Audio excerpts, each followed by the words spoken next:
So when Tucker Carlson took over from Bill O'Reilly, I didn't know what it was, 5-10 years ago at this point. I really had my doubts.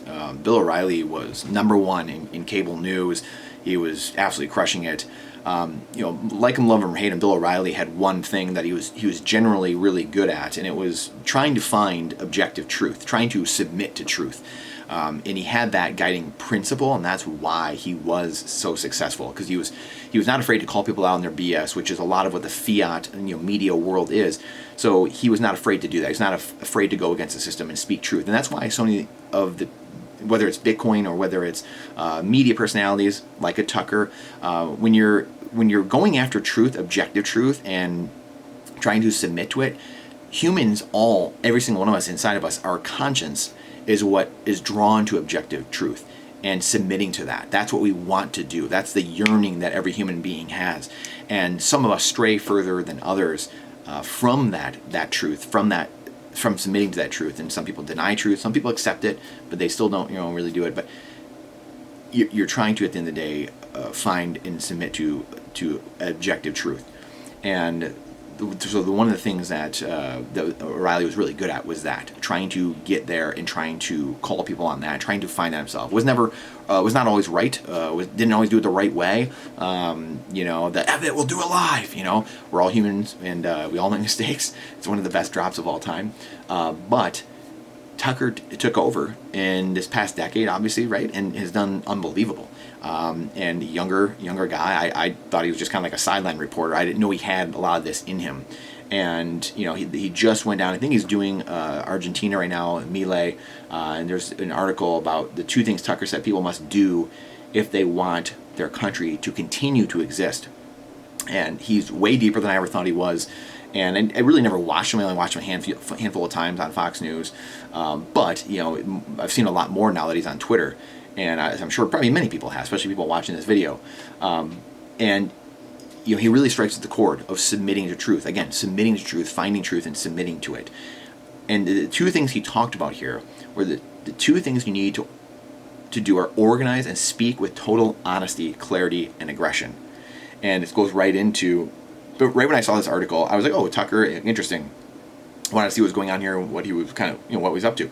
And it talked about honesty, clarity, and total and aggression. This is exactly what I was thinking of him and of Bill O'Reilly as well, but what Tucker had really taken and done to the next level. So organizing, which people that are conservative tend to be terrible organizers. They tend to be people that just have families, jobs. They just want to go to work, be left alone, whatever. And there's a lot of people that are liberals as well. The thing that the liberal faction but it's really the Fabian Marxists, like the George Soros, stuff like that, they have billions of dollars. They are not afraid to community organize. They are not afraid to send buses in, go pick up the people, and go send them out to go protest, to go cause chaos, whatever. That is what the right is terrible at doing. They're terrible at making their voice known. We just think, "Oh, shucks, give it a handshake, and we're just going to go to the voting booth and just going to do this great little dandy thing, and we're just going to take back the country, and we're going to win. And then I'll go back home for 4 years, and I'll... everything will be handy, whatever. Everything will be great." And that's just not how life works. That's not how evil works. Evil is what generally tries to get into the halls of power. And that's what our founding fathers knew. That's why they limited government so much, is because they knew that wherever evil persisted in the world, and we know there's evil, right? I think we'd all agree there's evil. And most people aren't evil. Right, but if we know because of the law of polarity, one of the laws of the universe, if we know there's evil, then we know there's God as well, the equal and opposite. We know there's perfection, and we know there's true evil. So we have to acknowledge those things, and because of the way evil tries to really garner power, right? Money can be used for power, things like that, but money is just a tool at the end of the day, right? Money can be used for power, but really the ultimate is politics, trafficking people, things like that, like true power and control. And that's where the founding fathers knew that these halls of power could be used for projecting that power. And that's why this is always such a fight. And fiat is the politics or fiat is political money or political currency. That's all it is. If you are into fiat, if you're into government currencies, using government currencies, then you're into politics. That means you have to be political, you've got to be into politics, and you've got to be out there fighting and organized, stuff like that. Where sound money, a perfect sound money like Bitcoin, Now you're in the business of anti-politics. You're in the business of equity, of merit, of justice, equity. That's the world you're in. Where you're not even you don't have to worry about a lot of these things because humans are changing. Unlike what George Gammon said, humans do change. As I was one of those people, I know many people that have in Bitcoin.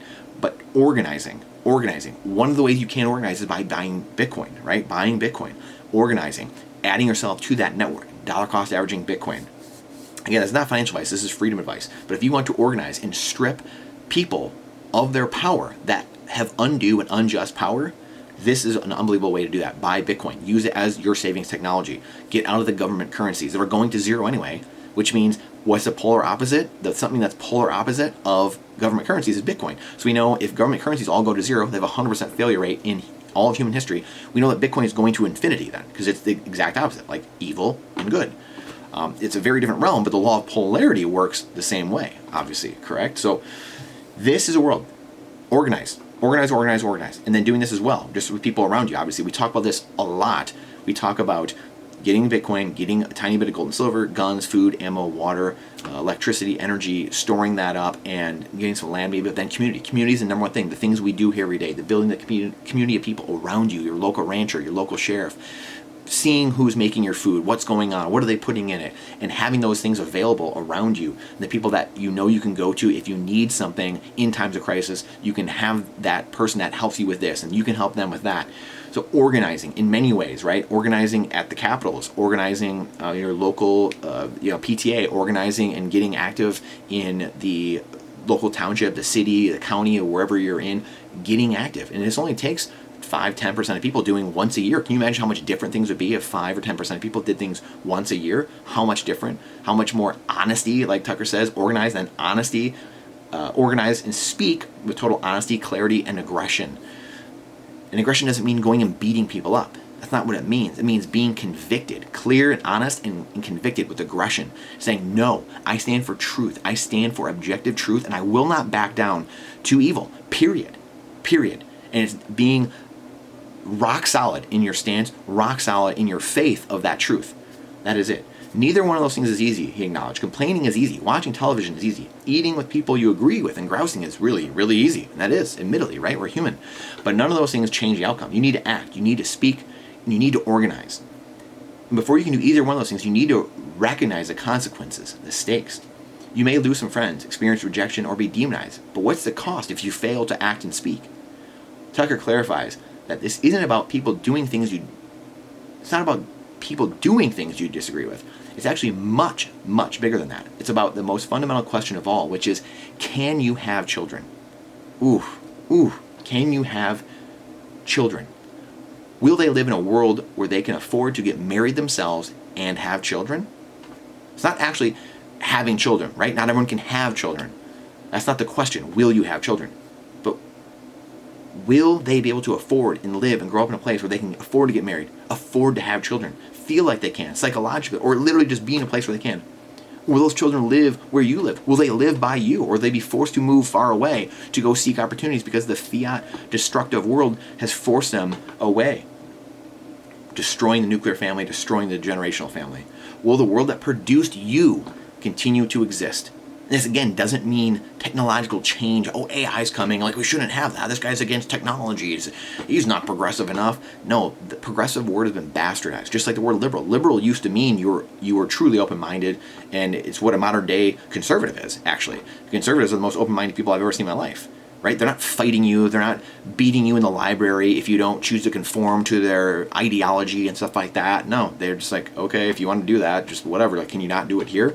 But you have the modern day liberal, which is anything but liberal. They're not classical liberal. They're the modern day liberal, which is a progressive, Fabianist, Marxist, who is hell-bent on making you absolutely believe whatever they believe. And you are a racist, bigot, homophobe if you don't believe that.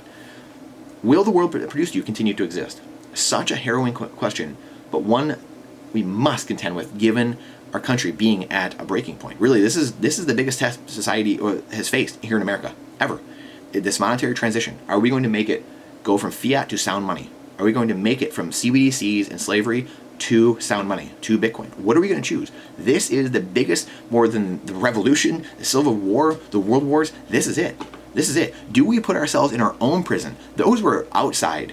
Those are outside issues. Do we put ourselves in our own prison and lock the key, lock the lock, and throw it away?